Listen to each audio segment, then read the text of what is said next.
Hola, mi nombre es Rebeca Hernández y deseo compartir con ustedes este mensaje que está basado en el Salmo 41, versículos del 1 al 3 y que he titulado El que piensa en el pobre, tomado precisamente de lo que contiene este texto.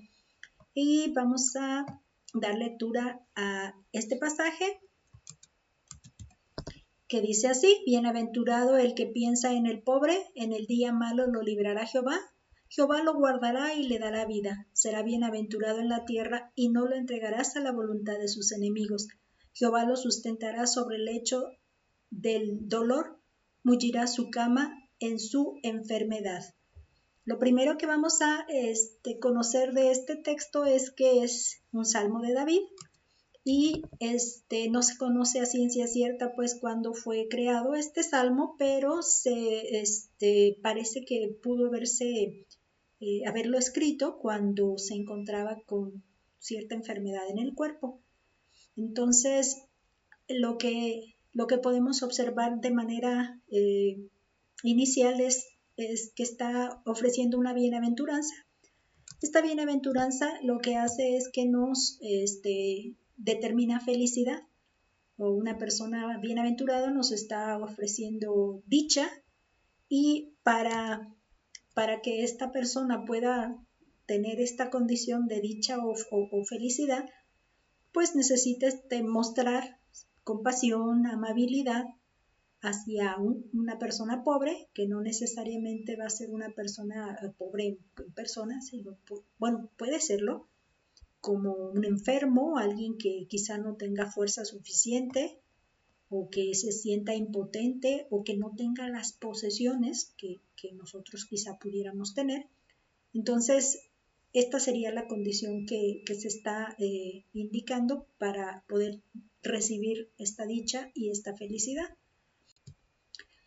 Entonces, aquel que muestra compasión y amabilidad al pobre o al que sufre, entonces esta bendición estaría recibiéndose ese hombre que ha mostrado ser misericordioso.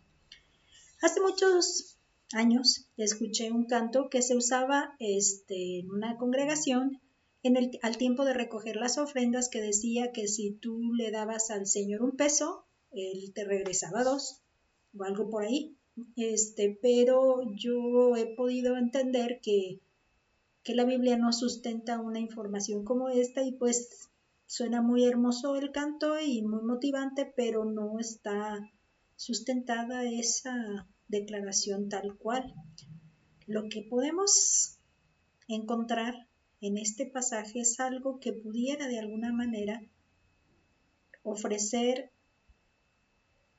ciertas consideraciones que Dios tiene hacia las personas que piensan en el pobre. Y basada precisamente en este texto que estamos ahorita considerando, es que yo puedo encontrar que sí es verdad que Dios tiene consideraciones hacia las personas, o hacia aquel que, que toma en consideración al pobre y manifiesta compasión y amabilidad hacia el pobre. Entonces, yo sí creo entonces que Dios sí tiene consideraciones, y la primera de las consideraciones que yo puedo observar en este pasaje es aquella que he denominado solvencia. Es una de las consideraciones que puedo encontrar, y precisamente si observamos en este texto que estamos leyendo, el versículo 1, en la parte B, que dice precisamente que el Señor lo librará en el día malo lo librará Jehová.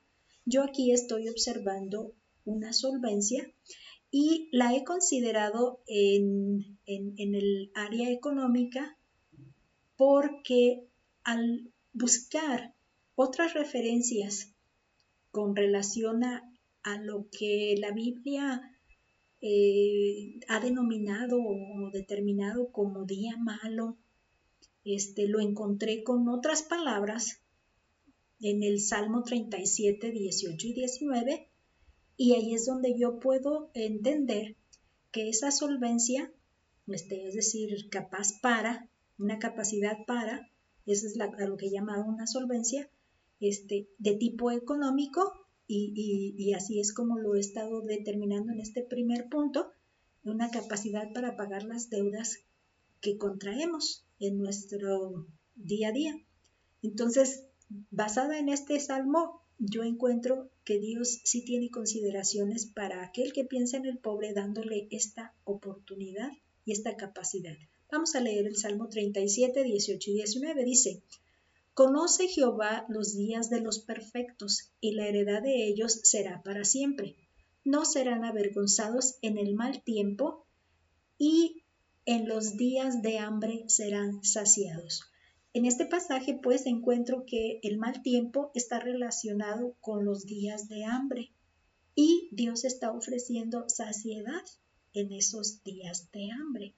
Entonces yo puedo encontrar en esta porción de texto del Salmo que estamos encontrando de que Dios da libertad y da la capacidad de poder solventar su condición económica cuando vengan días de necesidad y serán saciados.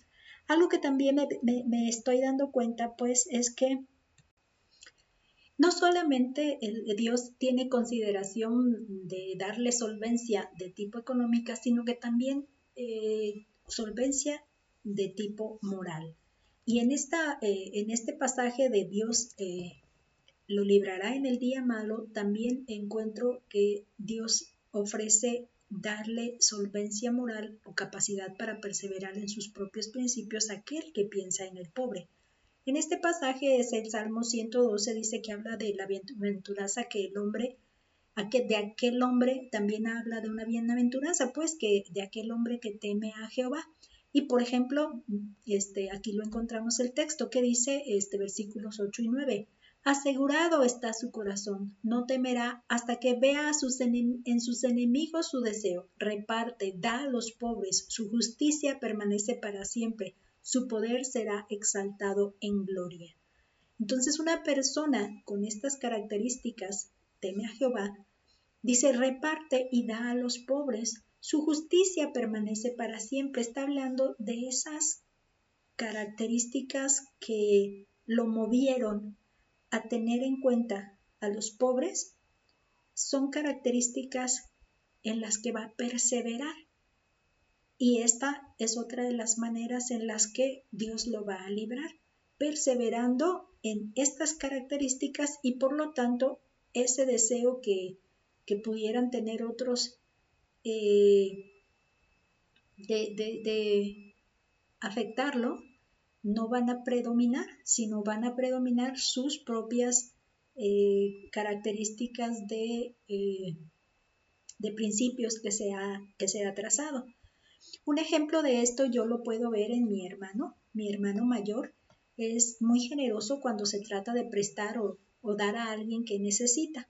A él no le gusta reclamar cuando él se presta, no le gusta reclamar la deuda. Él prefiere mantener buenas relaciones con todos aquellos a los que él ayuda. A mí me parece que él es un ejemplo de lo que Dios hace cuando una persona piensa en el pobre, porque le ha dado no solamente solvencia económica, sino una solvencia moral, porque él ha establecido sus propios principios de por qué él ha determinado ofrecer ayuda y nadie lo hace desistir de ello. Y nos lo ha mencionado de manera muy textual. No hay nada que me digan que me haga cambiar de que yo pueda tomar ayuda para otras personas que veo en necesidad. Pues entonces es una de las consideraciones que podemos encontrar en aquel que piensa en el pobre. No solamente una solvencia de tipo económica, sino también una solvencia de tipo moral. No nada más hay una solvencia que Dios ofrece al que piensa, una consideración que Dios da, sino también ofrece salvación. Él tiene la consideración de salvación y precisamente esta la encontramos en el versículo 2 y esa salvación es la salvación del alma. No nada más de cuestiones materiales, sino de cuestiones del espíritu, del alma de aquel que piensa en el pobre. En el versículo 2, la parte primera, encontramos que dice, lo guardará y le dará vida. Lo guardará y le dará vida. En este pasaje estamos encontrando esta otra consideración que Dios tiene para aquel que piensa en el pobre. Le está otorgando salvación del alma. Yo recuerdo en el caso a Cornelio. Cornelio era un centurión, es decir, un soldado del ejército romano. Era un noble y era noble, más bien como característica de él, era noble y era piadoso. Y él fue considerado por Dios para encontrar su salvación. ¿Qué se dice de él? Vamos a empezar a revisar qué se dice de él. Se dice que él era piadoso y temeroso de Dios, según los versículos de Hechos, capítulo 10, del 1 al 4, dice, había en Cesarea un hombre llamado Cornelio, centurión de la compañía llamada La Italiana, piadoso y temeroso de Dios con toda su casa, y que hacía muchas limosnas al pueblo y oraba siempre a Dios, y oraba a Dios siempre. Este vio claramente en una visión, como a la hora 9 del día, que un ángel de Dios entraba donde él estaba y le decía, Cornelio. Y él mirándole fijamente y atemorizado dijo, ¿qué es, Señor? Y le dijo, tus oraciones y tus limosnas han subido para memoria delante de Dios. Entonces, las características que encontramos en Cornelio es que él era alguien que tenía, como decía, limosnas hacia el pueblo, es decir, le daba dones, regalos a los pobres, y esto, según la versión que encontré, dice, ha subido para memoria delante de Dios, en esta forma de regalos que le hacía, ¿no? Entonces Dios le da la oportunidad de conocer la salvación, porque le manda a que traiga a Pedro para que Pedro le exponga la palabra. Y vamos a ver qué es lo que sucede a partir de que él decide ir por Pedro y Pedro viene y le expone la palabra. Dice en el pasaje de Hechos 10 del 44 al 46, dice, mientras aún hablaba Pedro estas palabras, el Espíritu Santo cayó sobre todos los que oían el discurso, y a los fieles de la circuncisión que habían venido con Pedro, y los fieles de la circuncisión que habían venido con Pedro se quedaron atónitos de que también sobre los gentiles se derramase el don del Espíritu Santo, porque los oían que hablaban en lenguas y que magnificaban a Dios. Entonces nos damos cuenta de que ellos recibieron la salvación porque el Espíritu Santo se manifestó de esta manera. Se dice que este evento estuvo marcando precisamente la entrada de los gentiles al reino de Dios. Cuando los judíos estaban determinados en que solo el pueblo escogido sería el que entrará al reino de Dios, pero Pedro precisamente es el que se da cuenta de que Dios ha abierto la puerta a los gentiles a través de este evento que vivió. Él se dio cuenta de que así sucedió. Entonces, ¿cuáles fueron las características que le describieron a Cornelio? Que él sí tenía atenciones hacia los pobres, y esta es una de las consideraciones que Dios tuvo para con él, y este es el ejemplo que podemos ver. Ahora, estamos entendiendo pues de que no solo fue Cornelio el que recibió esta bendición, sino todos los que estaban en su casa, su familia, y se entiende pues que ellos fueron las primicias, los primeros de los gentiles que no eran del pueblo judío, que recibieron el regalo de la salvación. Ahora, en este pasaje que venimos analizando, vamos a encontrar pues que la consideración de salvación no solamente la determina hacia el alma, sino que también la está enfocando hacia la salvación del cuerpo. Es decir, que si es necesario que se sea librado no solamente de la vida espiritual o del área espiritual, sino también del área de su cuerpo, de su preservación de vida en estas características. ¿Qué dice ahí? Bienaventurado, será bienaventurado, el versículo 2, la parte B. Será bienaventurado en la tierra y no lo entregarás a la voluntad de sus enemigos. Está hablando de ser agredido, si ustedes pueden entender el mismo contexto que yo les estoy presentando, pues esa es la condición en la que ahora el que piensa en el pobre tiene la consideración pues de que será bienaventurado en la tierra y no será entregado a la voluntad de sus enemigos. Yo no sé si Ezequías, que es el ejemplo que yo puedo ver en las escrituras, era una persona que se dedicó a hacer bienes a los pobres. Yo por lo pronto en esa área no puedo decirlo textualmente, pero lo que yo sí puedo mencionar es que de él se habla que era una persona recta ante los ojos de Dios. Vamos a ver qué dice Segunda de Reyes. En Segunda de Reyes dice del capítulo 18, versículos del 3 al 5. Dice así: e hizo lo recto ante los ojos de Jehová, conforme a todas las cosas que había hecho David su padre, y quitó los lugares altos y quebró las imágenes y cortó los símbolos de acera e hizo pedazos la serpiente de bronce que había hecho Moisés, porque hasta entonces le quemaban incienso los hijos de Israel, y la llamó Nehustán. En Jehová Dios de Israel puso su esperanza, ni después ni antes de él hubo otro como él entre todos los reyes de Judá. Estas son las características que se hablan de Ezequías. Entonces yo estoy entendiendo pues que él tuvo un corazón dispuesto para Dios, y por lo tanto estamos entendiendo que no fue entregado precisamente a la voluntad de sus enemigos, porque él tuvo su corazón inclinado hacia las cosas que Dios le agradó, fue agradable a los ojos de Dios.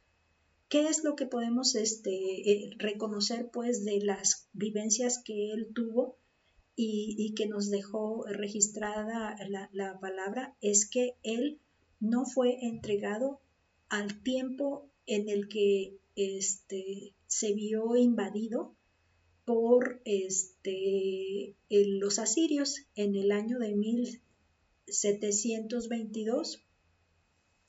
Cayó Samaria, pero para el año 701, Sennacherib, rey de Asiria, tomó las ciudades fortificadas de Judá y sitió a Jerusalén, donde se encontraba el rey Ezequías, y le ordenaba pues que se rindiera.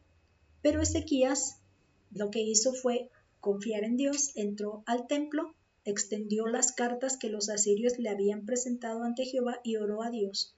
Y Dios contestó, y esa misma noche el ángel de Jehová destruyó al ejército asirio, y Sennacherib regresó derrotado a Nínive, donde murió asesinado por 2 de sus hijos. Después que cayó enfermo, Ezequías, Dios le aseguró que lo libraría por completo del rey de Asiria, y lo hizo así. En Segunda de Reyes 26 le dice él estas palabras. Dios entonces le aseguró que lo libraría por completo del rey de Asiria, y así lo hizo, y lo encontramos en 2 Corintios 26 con estas palabras: y añadiré a tus días 15 años, y te libraré a ti y a esta ciudad de mano del rey de Asiria, y ampararé esta ciudad por amor a mí mismo y por amor a David mi siervo, otro siervo que dejó una agradable impresión ante los ojos de Dios. Esta entonces es otra de las consideraciones que vemos, no solo las consideraciones de solvencia, sino también las consideraciones de salvación, y salvación no solo del alma, sino también del cuerpo. Entonces esta es otra de las consideraciones pues que vemos. En nuestro texto que estamos analizando no solo encontramos estas, sino también una consideración que corresponde al bienestar. El bienestar en otras áreas en la persona del que piensa en el pobre. ¿Cómo encontramos estas consideraciones? Bueno, el versículo 3 así lo sustenta o lo menciona. Dice, lo sustentará sobre el lecho del dolor, mullirás toda su cama en su enfermedad. Lo sustentará sobre el lecho del dolor y mullirás toda su cama en su enfermedad. Entonces, ese bienestar que el Señor le da, esa consideración de bienestar que le da, se la da soportando, como lo dice aquí. Lo sustentará sobre el lecho del dolor. Lo sustentará. Entonces, el soportar ante una enfermedad. Yo veo en este ejemplo a Pablo. Pablo habló mucho en todas las cartas de la necesidad de tomar en cuenta a los pobres para ofrecer sustento. Recogía las ofrendas de una congregación para llevarlas a los pobres en Jerusalén. Entonces, era alguien que pensaba en el pobre. Cuando los apóstoles le decían que no les daban otra regla a los nuevos creyentes más que apartarse de fornicación, de lo sacrificado a los ídolos o de comer cosas sacrificadas y de que consideraran a los pobres. Pablo dijo, no vamos a tener problema, lo vamos a lograr, lo vamos a realizar. ¿Y qué es lo que pasa con Pablo? Yo a Pablo aquí lo vemos con una enfermedad. Gálatas 4, el capítulo 4 versículos 13 y 14 dice, pues vosotros sabéis que a causa de una enfermedad del cuerpo os anuncié el evangelio al principio, y no me despreciasteis ni desechasteis por la prueba que tenía en mi cuerpo. Antes bien me recibisteis como un ángel, como a Cristo Jesús. Lo que podemos ver en este pasaje es que Pablo estaba sufriendo una enfermedad y aquí está mencionando el hecho ante los Gálatas, que esa condición le hizo llevarle el Evangelio precisamente al principio a los Gálatas y él ahí lo expresa. Entonces cuando Pablo se da cuenta pues de que eso le trae mucho sufrimiento o la condición pues le cansa, yo así lo describiría, entonces él dice que le pide al Señor la salud y vamos a ver qué es lo que el Señor le responde. Él le dice qué es lo que le agobia y se lo ofrece al Señor y el Señor qué es lo que le responde. Vamos a checar ese pasaje en 2 Corintios capítulo 12 versículos del 7 al 9. La primera parte del 9 dice, y para que la grandeza de las revelaciones no me exaltase desmedida, y para que la grandeza de las revelaciones no me exaltase desmedidamente, me fue dado un aguijón en mi carne, un mensajero de Satanás que me abofetee, para que no me enaltezca sobremanera. Respecto a lo cual 3 veces he rogado al Señor que lo quite de mí. Y me ha dicho, bástate mi gracia, porque mi poder se perfecciona en la debilidad. Por tanto, de buena gana me gloriaré más bien en mis debilidades, para que repose sobre mí el poder de Cristo. Bástate mi gracia, es decir, te voy a dejar que lo soportes, lo vas a soportar. Así es como yo puedo ver que el Señor le permite a aquel que piensa en el pobre soportar y darle bienestar soportando una situación como enfermedad, como en este caso. Pero no solo soportando, sino también le va a permitir con otro bienestar que no necesariamente soportando, sino restaurando esta enfermedad si lo está agobiando. Esta sería otra consideración entonces. El que piensa en el pobre, el Señor le considera con bienestar restaurando ese bienestar. ¿Dónde lo encontramos en este pasaje? Bueno, estamos en el versículo 3, a la parte B, que dice, convertirá su enfermedad en salud. Convertirá su enfermedad en salud según la versión Dios habla hoy, y le restaurará de su cama de enfermedad según la nueva versión internacional. Y restaurará su salud según la Biblia de las Américas.